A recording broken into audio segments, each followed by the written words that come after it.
to the channel, welcome to the vlog. You're watching HQ BMW. We're heading off to our friends at Powder Works. We're gonna drop the tips off and get them powder coated. And if you follow me on Instagram, you probably already know that the big reveal of Stone happened this last weekend. So I'll get more into that shortly. Here is a clip from CTV News that happened last Sunday and the interview we had and the big reveal of Stone. Let's head over to Powder Works while you guys watch this clip. Calgary car enthusiasts spend thousands of dollars each year to show off their vehicles. But some say reckless behavior from some drivers is preventing them from enjoying their favorite pastime. Mark Villani has more. From screeching tires to smoky burnouts, Calgarians love to showcase their vehicles, but it's this type of behavior that's ruining the fun for others. It's ruining the car scene, and it's also giving us a bad name to the point where police are just coming to all the events and shutting it down, period. That's what happened Saturday night when police converged on a parking lot near 61st Avenue and Barlow Trail. Officers say the rules of the road still apply even on private property, and dangerous activity is creating concerns. They're doing burnouts, dumping oil on the asphalt, and actually causing a lot of damage to the parking lot and putting bystanders at risk. And it's not just happening here in Calgary. This recent gathering in Toronto saw drivers light the road on fire. Enthusiasts like Jeff Dickinson have been working on cars for more than 2 decades. In 2019, he attended 18 car shows, but only 2 events last year, something that really pushes his buttons. We spend months and hours working on our cars to showcase them, and this is about as far as we can go without getting into trouble. This is Jeff's 2018 BMW M3. He spent $25,000 in upgrades to the tires, the suspension, and rims. But it's not about the money. It's more about his mental health and being able to share his passion with others. This is what makes me happy, and this is what, makes my life that much better and gives me a purpose. Mark Villani, CTV News, Calgary. The fines for stunting in Alberta is $567 and comes with a penalty of 3 demerit points. All right, we dropped the tips from Stone off to Jay at Powder Works.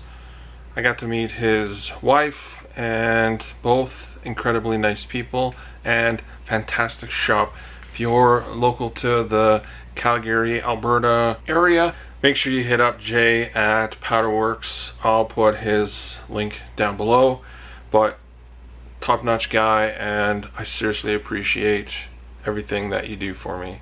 So if you watch the entire news clip that I put previously, you'll know that Stone has been wrapped in the Need for Speed Most Wanted livery. I was going for my own rendition of the Need for Speed Most Wanted from 2005 and kind of bring it up current to 2021. I got the inspiration from a photo on Instagram, and I thought, man, that would look seriously sweet with the Need for Speed Most Wanted livery, but on bags and with a new M3. I know it's a 4-door, the original one's a 2-door, but that's my rendition, and I'm happy with how it came out. So I got into CTV News by Mark Villani. Actually reached out to me on Instagram and asked if I would do an interview on the pandemic and COVID and how it affects the car meets and the car situation and just our car shows in general, as well as there have been some hooligans out and about that are completely ruining the scene by doing two-step and revving and burnouts and wrecking parking lots, and the police have had enough and they're just shutting all the meets down. I said yes, I would do the interview, and so he came to the house and asked if we had a car that we could do an interview in front of, and that's how Stone got revealed. 100% low-key, that's not how I envisioned actually revealing Stone. I wanted to actually hire a film company and do a proper video and around the city and make it look like super epic for YouTube, which I think I'm still gonna do. It's just I don't need to keep this a secret anymore. So he came by, we did an interview, and we talked about how, you know, some people go to the gym, some people do yoga, some do painting, some do coloring. I do cars. This is my out. And because all the kids are ruining the scene, I don't get a chance to showcase this or go to car shows. And if there's a meet, as soon as the meet gets large enough, it gets shut down by the police, and then it's turning into having secret meets and locations that people can't find. And it's kind of being ridiculous because if someone's new trying to enter the car scene, they're never going to find out about these meets because they're all secretive. It's really difficult. So basically the gist of the interview talked about how it was kind of showing that because of the car meets, I was upset that I couldn't show my car, and I spent $25,000 into the car, into wheels and suspension, which is not the case. Absolutely, that's not the case. I have totaled it up, and so far to date I've spent actually $17,685, but that includes like the suspension, the wheels, the tires, the carbon fiber side skirts, the front lip, the rear lip, all the pieces and bits and stuff that I had to buy for the air suspension setup, the blue buttons on the steering wheel. Everything I've done to the car so far, that's what the totals come to, and that's Canadian. So, you know, that's maybe more like $12,000 American, thereabouts. Anyways, doesn't matter. Doesn't matter what I spent. This is my hobby. This is what I enjoy doing, and I'm gonna do it. I've said it before. This build is for me and for me to enjoy, and I just wanted to share it with all of you guys, people in the city, and whoever else appreciates the amount of time that goes into doing these types of builds.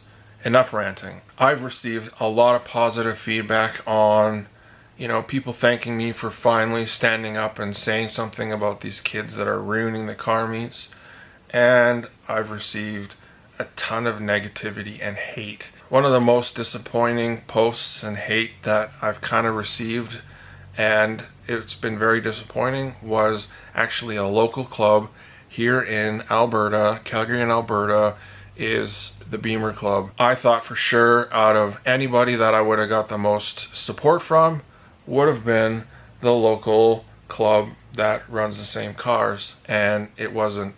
They have been actually the worst. Not everybody in the club, obviously, but there's been a handful of people. I'll put some screenshots on the screen, and it's been the most disappointing. I did have actually one kid reach out to me and was threatening me and, you know, said some pretty nasty and hateful things, but as far as I'm concerned, it's a waste of my time to even get involved. Just like the BMW club, I never got involved. I never said anything back.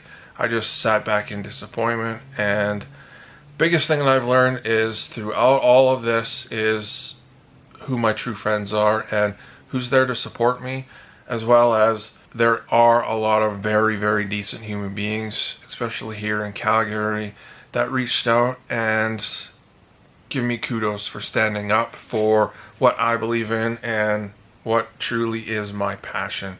And to any of you that are actually watching the video, I greatly appreciate the support, and it really made me feel that much better about doing the interview. I've had a ton of extremely positive feedback on Stone and the new look. It's been overwhelming. It's mind-blowing, and I truly appreciate every single one of you guys. I just wanted to do a quick update video for all of you guys on YouTube and let you know why did I end up on the news and why did Stone get its big debut so soon. I actually didn't plan on taking the car out for another month, but it's been out. We went and got some pretty sick photos the other day, and it's been a beast to drive. And the biggest thing that I've learned is I haven't had any issues with all the work that we've done. It's been rock solid, and the air system feels nicer than it did in Quinn. I don't understand that. I can't figure that point out, but It just rides incredible. I love Air. If you're thinking about it, I wouldn't question it. I would absolutely do it. It's worth every penny. We still have some work to do on Stone with the exhaust tips out. We got to still build the front splitter. Drop a comment below. Let me know what you guys thought of the CTV interview. What do you think of Stone's new wrap and the big reveal? I appreciate every one of you and all your comments. Thanks for watching. Hope you guys have a fantastic day. Please like, comment, subscribe. Peace.